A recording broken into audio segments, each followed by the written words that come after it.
Good morning. This is Faith in Our Hometown, brought to you as a community service and sponsored by Mercy Hospital, Joplin. And now, here's your host, Father Jay Friedel.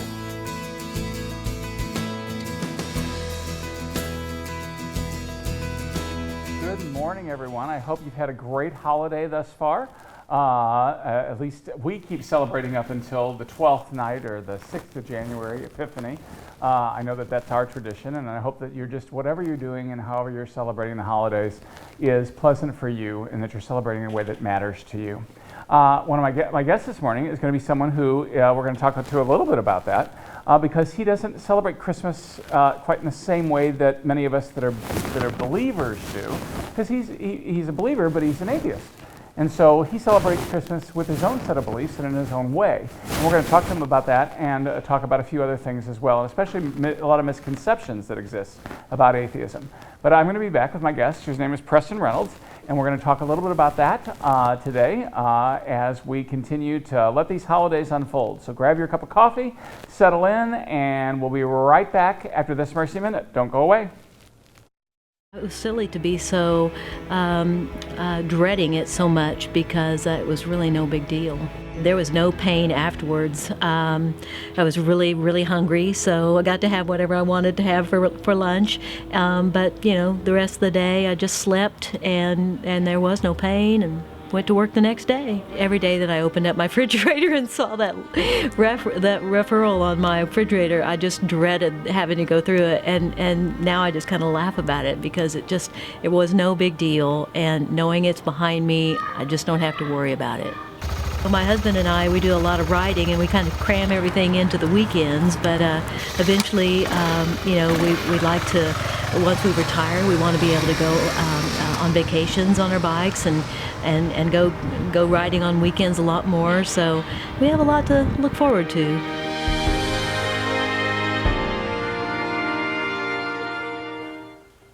Well, again, thanks for joining us for another Sunday morning Faith in Our Hometown during these post-Christmas days. So my guest this morning is Preston Reynold. Preston, how are you doing today? Doing all right. Why don't you tell everybody a little bit about yourself, and then we're going to talk about how you, as an atheist, kind of approach the holidays and how that works for you.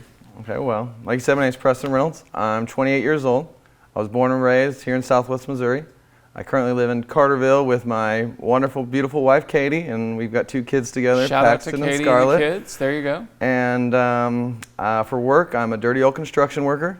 And then I also serve as Ward 3 councilman for my small little town.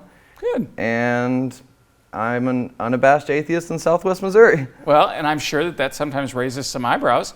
You find that difficult in this area, to be an atheist? At one point I did. As I've gotten more comfortable and older, now I don't find any shame in it, or, I don't hide it in any way. I don't, there's nothing to really preach as an atheist, so I don't go out telling everybody, right. But if it comes up in conversation or someone asks, well, where do you go to church, then I'm not going to lie about it or anything. Well, I don't think you should. I mean, anybody that makes a conscious decision about what they believe should be able to walk with their head held high about that, I think. Right. Even if it differs from my belief, it's what you believe. Why would somebody beat you over the head about some of that? Now, to engage in a conversation about it like we're going to do today, no problem. Right. I think that's fun. That's how we learn about each other. That's how we appreciate where another person comes from. But I never did countenance people beating on each other for being something different, right, and choosing something different. So we got these holidays that we just been through, and so I'm just going to ask you a question in terms of this, because a lot of people are going to be wondering. You do celebrate Christmas. We do. Okay, but how do you do that if you don't have the belief in this Jesus person and all that stuff? So explain that to us. Well, I think Christmas at my house probably looks a lot like Christmas at everybody else's house. Mm-hmm. We have traditions just like everybody does with the holidays. We cut down our own fresh cut tree every year. We decorate the house, and we go to, the Way of Salvation Christmas light show there in Carthage, and we explain the different light shows to my kids and the different stories from the Bible. And one of my wife's favorite things to do is go to the Precious Moments, to that chapel. We don't agree with everything that's said, but we appreciate art and we appreciate beauty, and that chapel has all of that, and it's good for my kids, to be exposed to as much exposure to different faiths as possible, I believe. So yeah. So when you celebrate Christmas, do you do presents? Do you do those kinds of things? Yep, we do presents. We do stockings. We do the whole Santa Claus deal. Cool. And my son's kind of getting a little more skeptical about that himself, but well, you know, the lie they still all lives do. strong with my daughter. So Yeah.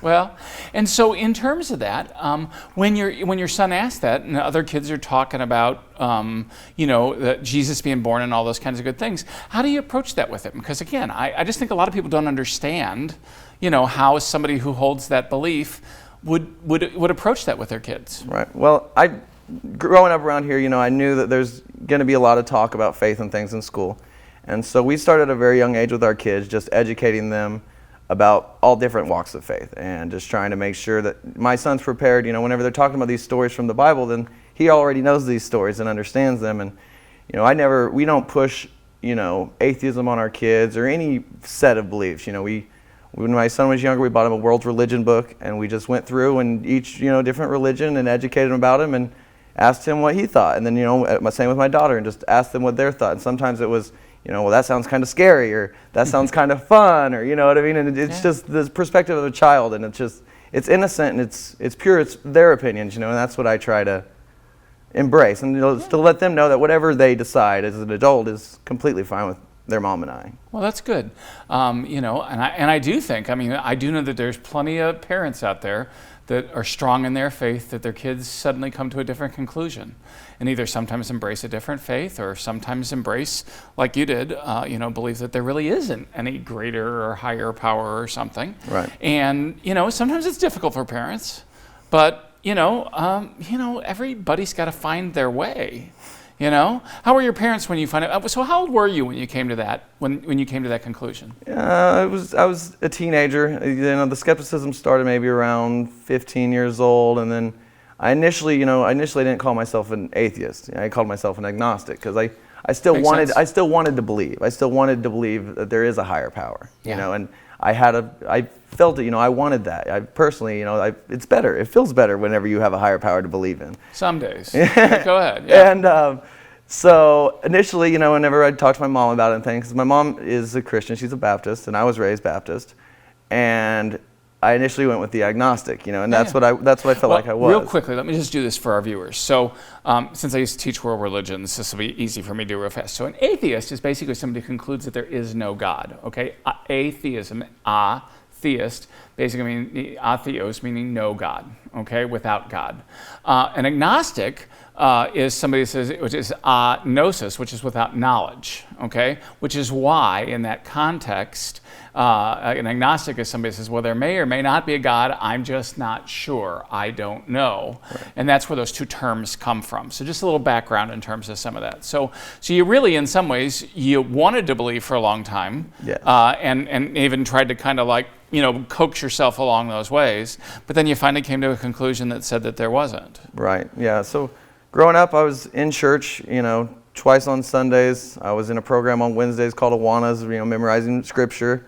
And then on Fridays, we went back, and my mom had a singles group. So I was in the church 3 days a week. And the older I got, I wanted to be a better Christian. I wanted to be the best Christian I could be.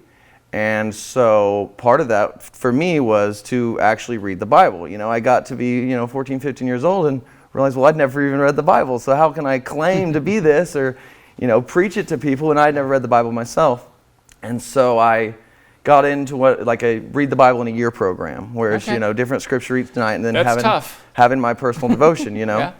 And I was excited about it. I was gonna do it. I was taking my faith to the next level, or what I felt was. Mm-hmm. And the more I read, the more questions I had, obviously, because I was reading parts of the Bible that had never been taught to me before. And the more questions I had, I didn't feel like they were getting answered appropriately from my spiritual leaders. And so I reached out, towards other faiths or, other outlets, other books, After reading the Bible, I found it so fascinating, I wanted to read more, other scriptures. So I read, the Book of Mormon. I read the Lost Book of Enoch. I just kept reading. And the more I read and the more knowledge that I gained, the more skeptical towards the whole thing I really got. Yeah. So it kind of backfired. It had the opposite effect. Yeah, where'd the skepticism come from? Did you think people were holding out on you or hiding things, or?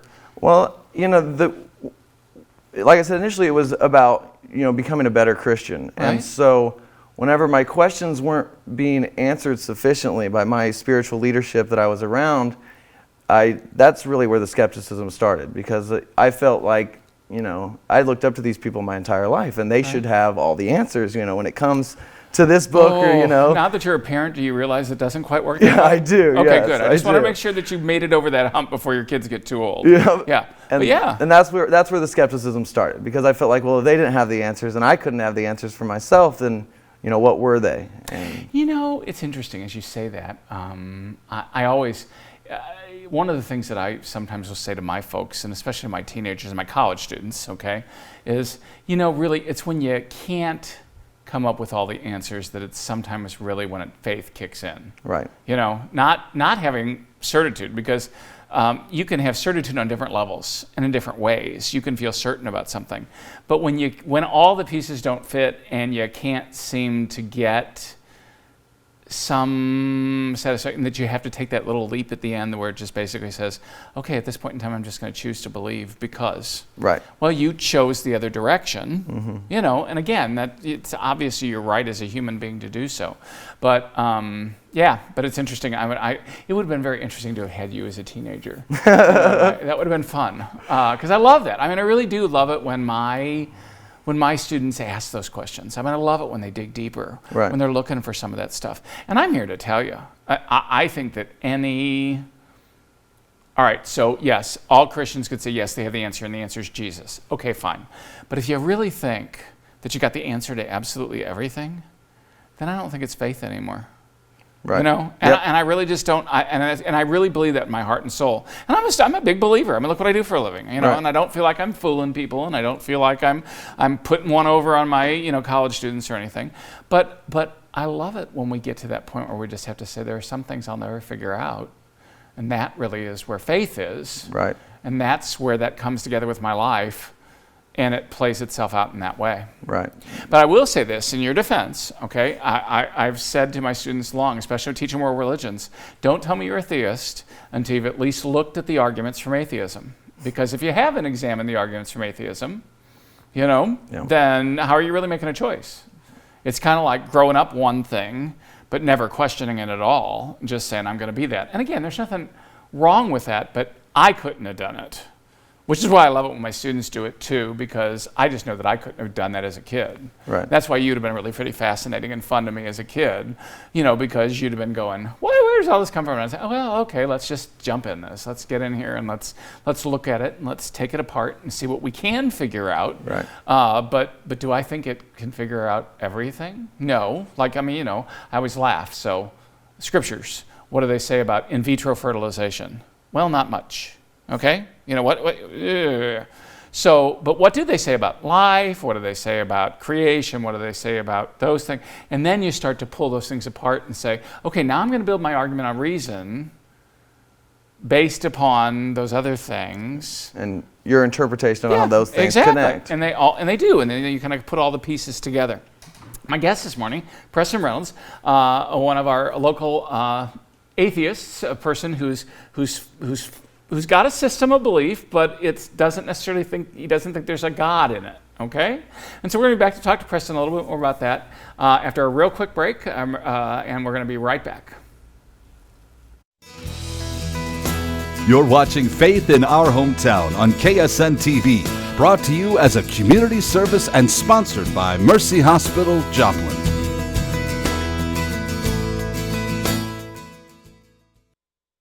And thanks for sticking with us this morning. Again, my guest, Preston Reynolds. Preston, I know it can be really scary coming in to talk to, but you don't seem like the scared type, so that's a good thing. I think the cameras are probably scared of me the most. Yeah, just ignore them. Don't worry about that. You're floating out there into TV land anyway, and you look great, so it's all good. Awesome. All right. So we were just talking about, before the break, about the fact that, that sometimes when you dig in there, you come up with some conclusions. When you came up with your conclusion, how was that for you? Did you find peace when you came up with that conclusion? Was it really disorienting to you for a while, or what was that all about? How did that work? Because you said you were about 15 at the time? Yeah. Okay. At first it was more scary, honestly, than anything. I believe it. I didn't know anything different, being raised in the church, and that's all I'd ever known. And, I'm not saying, my folks were wrong for this, but, I was raised to believe the same way they believed. And that's what the Bible teaches parents, how to raise their kids. Every parent has to share what they believe with their kids. Right. Otherwise, I mean, you're not going to raise them. Exactly. So, I mean, they don't just they don't grow themselves up. You know, at a certain point they do, but not when they're little. They've got to. You share your love with them. Right. And however you love them is how you're going to share that with them. Right. You know. So yeah. So yeah. Your parents were trying to do the best they could, like most parents in the world. Yep. Yeah. Yep. And so it was fear at first. You know, it's fear of the unknown, fear of hell. You know, and just general, just scared of, you know, telling my friends at the church, you know, my church family, because those were, growing up, those were my best friends. That was my life, you know. My experiences as a kid were at church. My best experiences growing up were at church. My best friends went to church with me, you know. My whole family was religious, you know, and so fear of losing that and the community aspect was really hard. And did you lose many of those folks? No, definitely not the family. Definitely Good. not the family. My Good, family good. is, you know. That was the still- answer I was hoping still I was going to strong. get. You know, I mean, really, because that would have made me sad. Yeah, there were some friendships lost, but I mean, for the most part, no. For the most part, it all went. It was more in my mind than what it was. The outcome actually was. Good. Because here's what I believe about that. Okay, just as a person who does believe in Jesus. Okay, you know, he's very real in my life, very tangible. But you know, I think he's telling me to love everybody. Whether they're an atheist, whether they're a Muslim, whether they're Jewish, whatever they happen to be, I think he's still telling me to love them. And I think he's still telling me to share life and faith with them, you know, to the level that they're open to it or whatever. I think he'd be really disappointed in me if I mistreated somebody because they came to a different conclusion than I did. I mean, I believe that. And I tell my students I that all like the time. that interpretation of the Bible a lot more than other ones, you know, but. Well, you know, I'm just saying, you know, you know, there's so many things about religion, so many things about those things that, I mean, that fascinate me. I mean, like, I'm fascinated about the whole thing of when did it become the religion about Jesus rather than the religion of Jesus? You know, those things are fascinating to me. And of course, you know, as somebody who studied it, you know, for 60 years, I love getting into those things because they light me up like a Christmas tree, you know, and I get to talk about things that, you know, I'm passionate about and those kinds of things.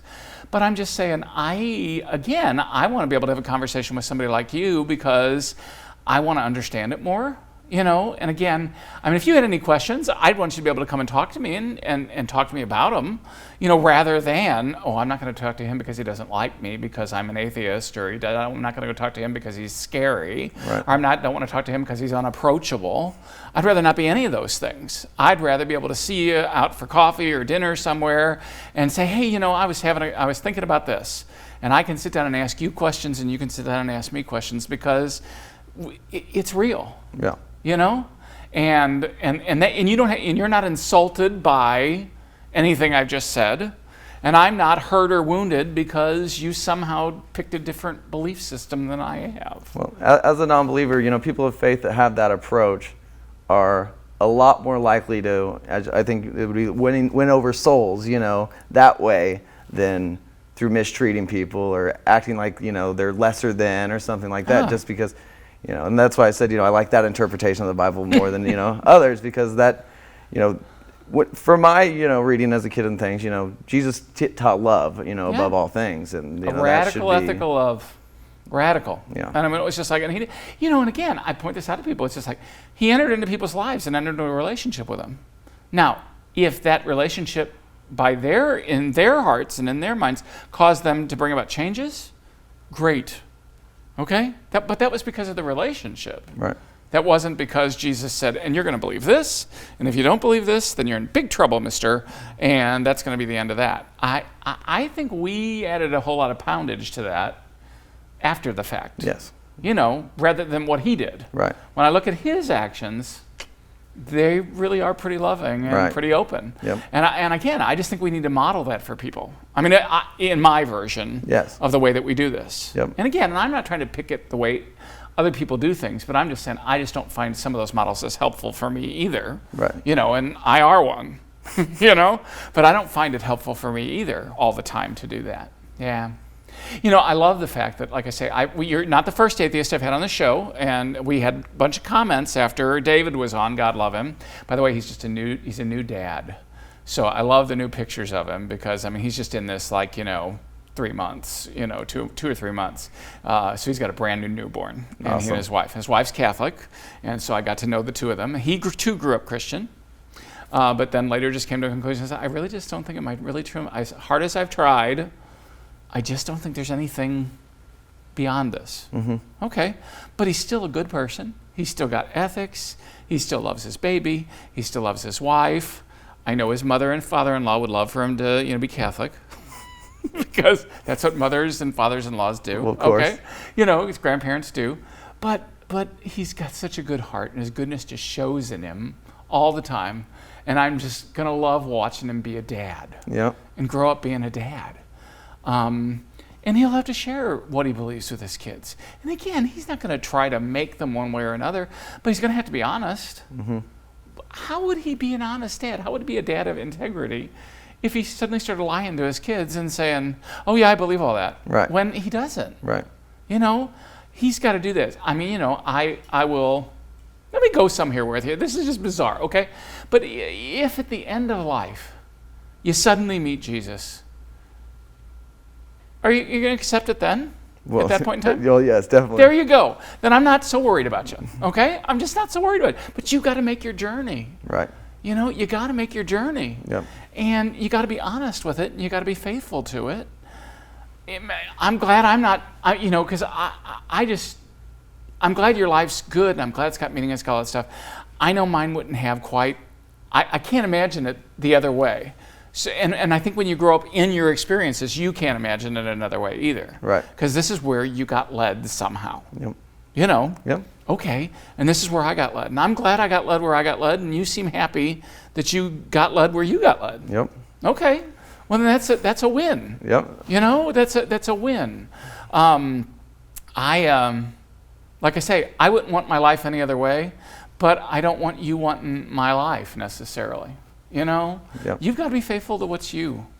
Now, does your wife share those beliefs as well? My wife considers herself more of an agnostic, Okay, so she yeah. believes that there is a higher power. Okay. But she's just Doesn't know she what doesn't to say know about which it? one. It's like you said earlier, it all comes down to faith. I think that's where me and her, that was where our stopping point was that leap of faith, because there's so many different faiths out there, so many different religions.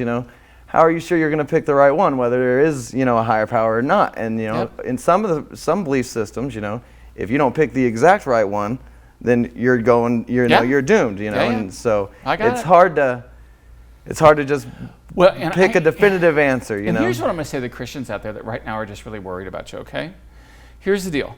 What we can all agree on, what all the Christians can agree on, and we're going to agree about it and argue about it in different ways. But if the man's going to be saved, we know who's going to save him. Okay.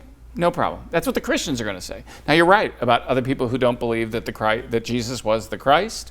Okay, then everybody gets to do that. But all the Christians could agree on that. So isn't that enough for us? If he's going to be saved, we believe we know who's going to save him. But that's not our job. That's somebody else's job. And I'm willing to leave it to him. I'm willing to leave it to somebody else. In the meantime, he's put you in front of me tonight, and I'm just getting to share, today, and I'm just getting to share that conversation with you. And I find the conversation fun and fascinating and all those kinds of things, because I keep thinking to myself, oh my God, that could have happened to me. Maybe it did, but I'm glad it didn't necessarily, but it could have, because I was one of those kids like you that questioned everything. My dad, carpenter, okay, was one of those people that basically just said, why do you have to question everything? And I'm just like, I don't know, I just do. I just do. Yep. And he'd just shake his head and he'd just be like, ugh. And my mom, the counselor, would go, just leave him alone. Things are fine. If you sit on him too much, he's going to be working for the other side, and we really don't want that. And she was right too. But it was just the journey of who I was as a person and how to do those things. And I love what you said about your kids. If they grow up to be believers, you're not going to stand in their way, But and again, those fascinating things about religion. One of the things I always get fascinated about is, okay, at one point in time, God said, and thou shalt not have other gods before me. Does that mean there are other gods? Because remember, it was only later on that we began to believe that it was all one, and that the others really didn't even now when we preach it, it's like none of the others even exist. And so it's like, well, what does all that mean? Right. you know? But see, those kinds of things absolutely fascinate me because I love those conversations, you know, and I love what I do, and I love who I am, but see, that's why I love campus ministry more than, you know, than anything else, because when you get those folks in there at that level, they're just doing some stuff. I mean, you know, they get to that point and they can't do it other than ask those questions because it's just who they are down deep. Yeah. You know, my guest this morning, you know, Preston, I just really got to say thanks for coming in and taking a chance to come in to have this conversation with me. No problem, anytime. Because it's just a lot of fun. So we're going to be right back after this Mercy Minute. Don't go away.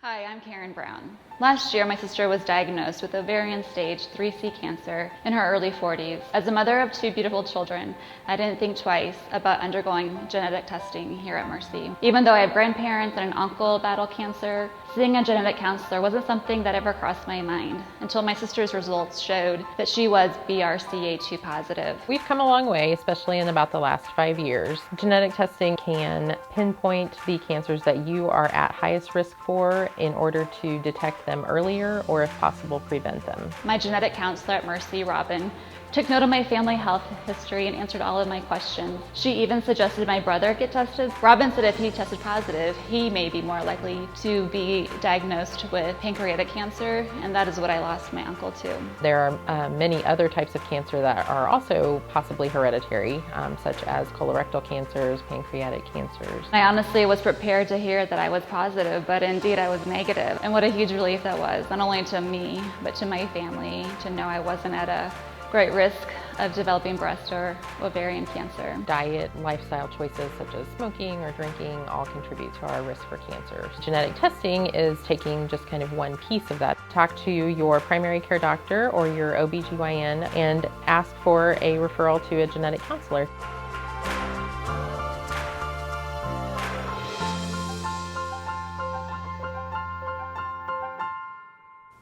Well, again, I hope you're having a great holiday season, whatever those beliefs are. For those of us who celebrate Christmas, you may be thinking, this man is crazy. Why did he have a show with an atheist right here in the middle of Christmas season? Because I think we need to treat each other better. I think that's part of the whole mystery of God who became flesh for those of us who claim Christianity. We got to treat everybody as though they're, you know, kind of another Christ and part of this big thing of incarnation that we call humanity. We got to treat each other better, and we got to treat each other with love and with reverence, even if we come up with different conclusions. That's what it's all about for me. That's the reason why we do this show. So, you know, stick with us, keep coming, and I hope you'll join us again next Sunday when we wrap up another program of Faith in Our Hometown. So again, blessed Merry Christmas to all of you, and thanks for joining us this morning. Thanks for watching. Faith in Our Hometown can be seen Sunday mornings at 6:30 and 9 a.m. on KSN. Brought to you as a community service and sponsored by Mercy Hospital, Joplin.